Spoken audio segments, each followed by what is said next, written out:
All right, y'all, got a little unboxing video. Just picked up a brand new Stihl clone kit. This is the Neotec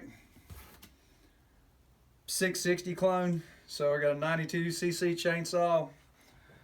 We're going to look at some of the critical components on this, try to make a build out of it, and turn it into something good and reliable.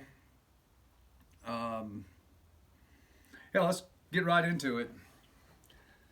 I've got the crankcase up here on my saw vise. Thanks, Tree Monkey, aka Scott Coons. The crankcase is pretty tight. It doesn't spin horribly freely. What I will notice is, and we've seen this, these guys seem like they're trying to do a little bit better job with their build. Let me set this down real quick, and I'll move this so you can see. There is a significant amount of, we'll call it glitter. I don't know how well you can see that, but it's there. This has just been out of the box just for a couple of minutes for me to look at a few things. I'm gonna set you down one more time.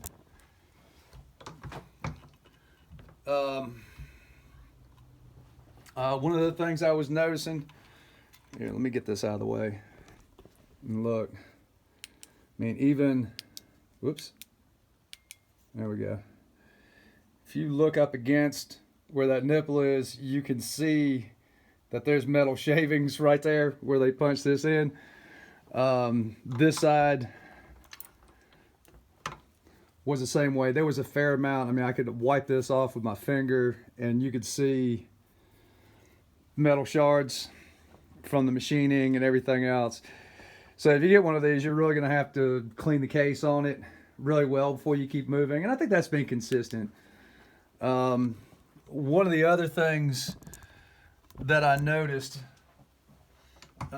let's take a look at the piston and cylinder.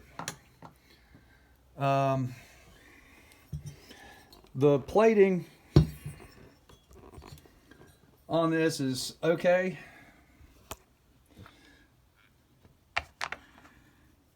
There's very little cross hatching in here. The camera doesn't, or my phone doesn't necessarily pick it up. But there's your port. That one's not horribly important, so to speak. I mean, there's no ring contact with that. That'll have to be cleaned up. The transfers are, you know, a little wonky. I mean, I've seen worse, I've seen better. Most of the stuff I do is OEM. Curiously enough, though, the exhaust port actually looks pretty nice. Now, we'll time this out. Let's see if I can get you in there. Well, it ain't bad, is it? Now, I'm going to set you down one more time. Here's what I did notice. This is the piston that came with the kit. I've mic'd out everything. The bore seems to be fine, but this thing's awful sloppy in here. I mean, listen to this.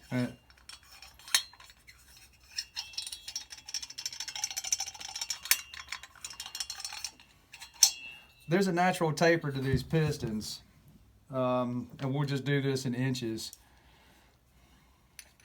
This is a 54mm bore, but my Mitutoyo is more accurate than the digital calipers that I have. And this mics out at 2.112. And for reference, we'll take a 54mm mall kit, and we're at 2.118. So there's 6,000 difference in the crown of this piston and the crown of a Schmidt brand piston. You throw the traditional or an OEM piston in here, and there's hardly any slop in here. It's a good fit. So I think the bore is going to be usable. We can do some machine work and tidy up some of the ports and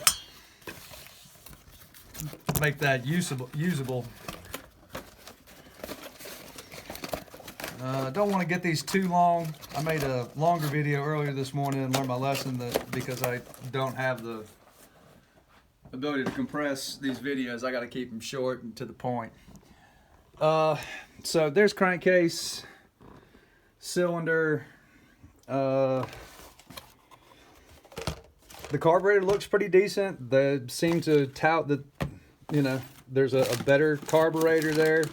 I did check it. It was preset at 2 turns out on the low side and 2.5 almost on the high side.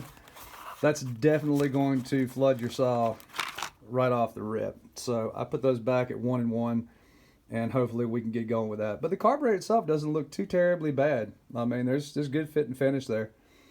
All right, we'll touch on a few more points later as we go, but the rest of the kit looks great. I mean, for what it is, and I looked at the recoil, it doesn't seem so cheesy.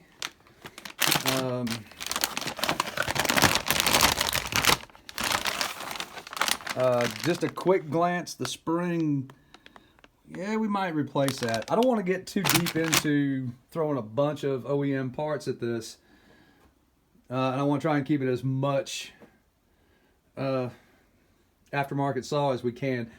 What I will do though is I'm going to split this case. We'll put OEM bearings, gaskets, and seals in here, just for the simple fact that with it sitting like this, I'd rather start with a good foundation, and then if we have some fit and fitment issues or some wear or some parts that don't hold up on the exterior of the saw, they'll be easy to address at that point in time. The muffler seems to be pretty lightweight. The highway one's actually nicer, but there's actually a good size opening right there, so should breathe pretty good. I mean, for $250 delivered to my door, you know, we're not going to squabble too much. Anyway, hope you enjoy this series. We'll get this running stock first, and I think maybe we'll do some performance work to it and see how it responds. Anyway, hope y'all enjoy this. Thanks.